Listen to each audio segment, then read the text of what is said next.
you have to remember with all these countries, the entire framework is different. These are Islamic-based countries. So there's not this whole concept of separation between church and state. And you have to understand. A lot of it is Sharia law? To understand, no, it's not hard Sharia law either. But to understand these countries, you have to understand that the highest thing, okay, if you were to think of at least in theory, what is the highest value and aspiration in the USA? That's a question. The highest value and highest aspiration? Yeah, what's the thing that the US always talks about and aims to be the #1 at? Oh, GDP? No, I was going to, liberty. Freedom. Oh, freedom. Gotcha. Right? I'm thinking about the money. Freedom. GDP. I was gonna say money. Yeah. So if you, I mean, that's actually interesting, right? It's all about the money. It's all about the money now, yeah. But freedom is like the top aspirational value. That's the American dream. It's freedom, freedom, liberty, freedom, right? You have to understand with these nations and many others. This goes for China. This goes for many African countries and so on. Freedom/liberty is not the top value in every country and society. Right? So if you're looking at South... Why is that, by the way? Well, one would have to make the argument, why should it be? Maybe they've never had it, so they don't know any better. I mean, I don't think it's a simple question. I mean, okay, look at the last few years that we lived through. And you know my thoughts on the whole Scandinavian situation, right? But we learned that actually most people value the feeling of safety more than they value freedom. Even in all these so-called Western democracies, how did they treat their citizens? Ooh, there's a little virus going out there. What happened to all your freedoms? What happened to all your liberties? What happened to all your rights? Right? So... Taken away under the guise of safety, right? So for example, if you think of... So someone would have to make an argument. And by the way, like, I actually naturally lean more libertarian. But the idea that liberty is the highest value that a nation or a society or a culture should aim for is very much up for debate. That's not a given. I think if you live in the USA or you were born in the UK, it's almost assumed, oh yeah, of course, that's the #1 thing. Well, we all still, we stood and did the Pledge of Allegiance and sang the song, think of all Land of the Free, Home of the Brave. America, baby. Look at it. Think of all these conversations we're even having. Right. What are the downstream consequences, right? So there's places where they're like, okay, our top value might be safety, right? We want everyone to be safe. We want low crime. We don't want druggies all over the street. We want another top value might be adherence to a certain religion or faith, and everything is downstream of that. Another place could be like, hey, we want to make the most family-friendly environment, city, nation, whatever it is. So every country has a different sort of hierarchy of these values. So that's why when you're looking at something like a freedom index, in my view, it's going to paint a distorted picture. Because this is assuming that the top value, they might be looking at, how tolerant are they of homosexuality and cannabis, right? Like this could be, can I eat bacon there? Can I drink beer? Like, look, who you are, depending on who you are, depending on your proclivities, the things that are important to you, there's going to be different places for different people. This is why, even in the USA, you have 50 states. What's happening? Why are people moving from New York to Florida? Why are people moving out of California and going to Utah, going to Texas and so on? It's like, well, hey. For more freedom, probably. Yeah. Well, yeah. People are voting with their feet. Yeah, exactly. And so this is true globally. So I'm not here to say like, hey, everyone go move to the Middle East. Everyone come to Dubai. Everyone go move to Saudi Arabia or something. There's plenty of people who it utterly does not make sense for them. It's not the best place. But there are many people who, hey, maybe Doha would be good for you. Maybe Oman might make sense for you. Depending on who you are, depending on your family situation, depending on what job you have. There's so many factors that go into it all. So we've talked about some of the pluses, and I think we've also touched on some of the negatives here.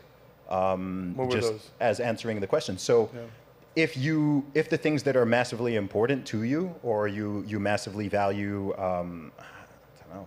Again, it depends on the country. I have a question for you. Go ahead. Moving let to him finish Dubai. let him finish the cons. This is what he'll answer this here. Sure. But moving to Dubai, what do you value there that you're moving there versus maybe another place that you've experienced traveling so much? Sure. Okay. Honest answer. It will save me millions of dollars over the course of time, millions of pounds in taxes that I'd otherwise be having extorted from me from the government. It is extraordinarily safe. So you actually have, look, here's a question. Are you free if you don't have a basic level of safety? Are you free in San Francisco? Are you free if you can't wear, I have something I've coined called the Rolex test.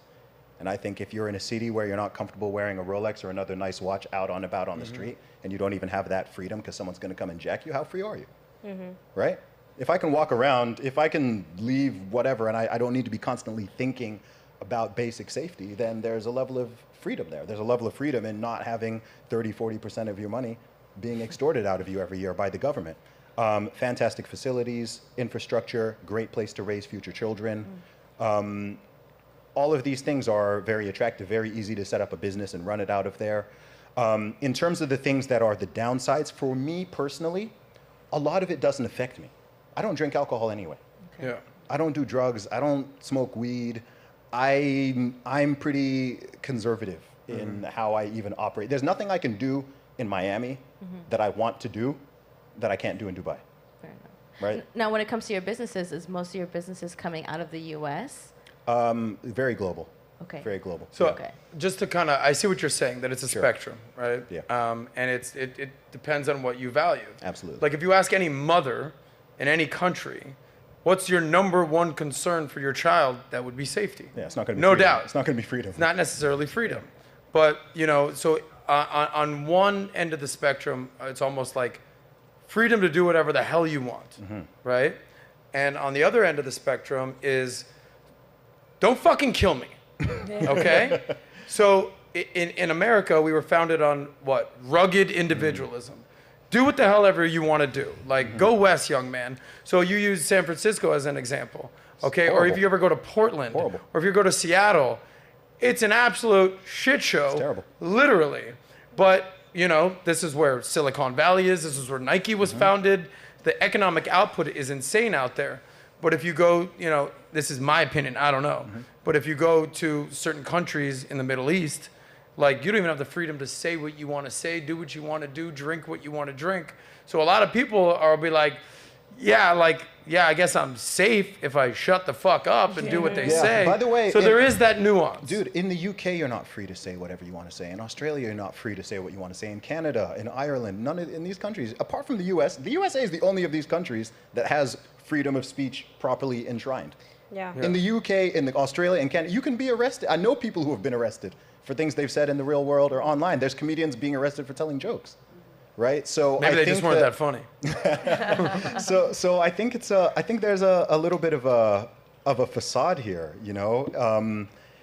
And look, I think the whole thing is extremely complicated. There was something that you brought up. There was a point you were making, and I wanted to jump. Oh, I know the point. The liberty in the USA, the liberty and freedom,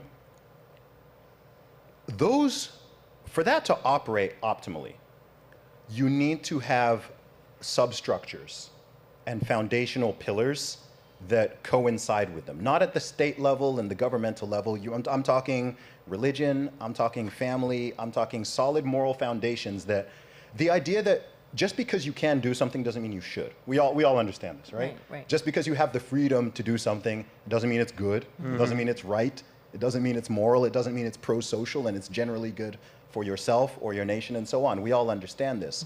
So I think one of the biggest problems that the USA is facing, the USA especially, but you could extend this to other Western countries, is these pillars have been attacked. These pillars have been eroded, right? The parent and child dynamic, marriages, families as a whole, both nuclear and extended, religious faith, all the other things that keep people sane and in line and acting properly, those things are being eroded. So if you have that and then it's just like, hey, but liberty, then what happens is you ultimately descend into chaos and anarchy. And what's funny is people don't actually like that, right? We have almost this idea that like the more liberty you give someone, the happier they're going to be. And that's not true. If you go into a restaurant and the menu looks like a Bible and you've got 1,000 different options, that's not great. Now you're like, what do I even do, right? You need some boundaries and things in place. And again, this doesn't have to come from the state. This doesn't have to come through hard laws and so on. But you need certain boundaries and things in place and things to aspire towards in order for people to live properly and not end up in a Portland or a Seattle or a San Francisco or you so look like on. you want to weigh in on this. Well, the number one country was Switzerland. Yeah. And after living there for 10 years, Penelope was born there. there are some very fundamental things that are intact there. And you have not the right to bear arms, for example. Only people who are in the military, Swiss citizens, are allowed to bear arms. And it's like there's a lot of regulations, like you're describing, that create that liberty. You have to be insured. There's no homelessness. There's very low crime. They keep a lid on everything. So even though it's considered the most free, number one on that list, it's exactly proving what you're describing. Yeah, and that also shows that, so some people think of freedom on one end and safety on the other. That's a false dichotomy. It is. That's not how it is. As I was even saying, to even have true freedom, you have to have a degree of safety. If you can't, we've got lots of attractive young women on this panel, like if you can't go outside after sunset or you're scared to, like, is that freedom? That's so right? many countries, though. I know it's many countries, but many. it's not Dubai. But who's to blame? Have you ever been to Dubai? No, I have not. This is one of the funniest things about those Gulf countries as well, is because people have this idea, oh, well, what about women? Yeah. I'm like, bro, women are so much safer in those cities than they are in London, than they are in New York, LA, whatever. It's not. I actually laugh that people even compare them. Like it's not even comparable. They're so much safer. And like I said, look, there are trade-offs. For some people, it might even just be the heat. Some people won't live in Miami or won't live in Dubai. You know, it's just too hot. It's too humid. And that's fair enough. I wouldn't. Miami's the best place in the world, 9 months out of the year. Yeah, man.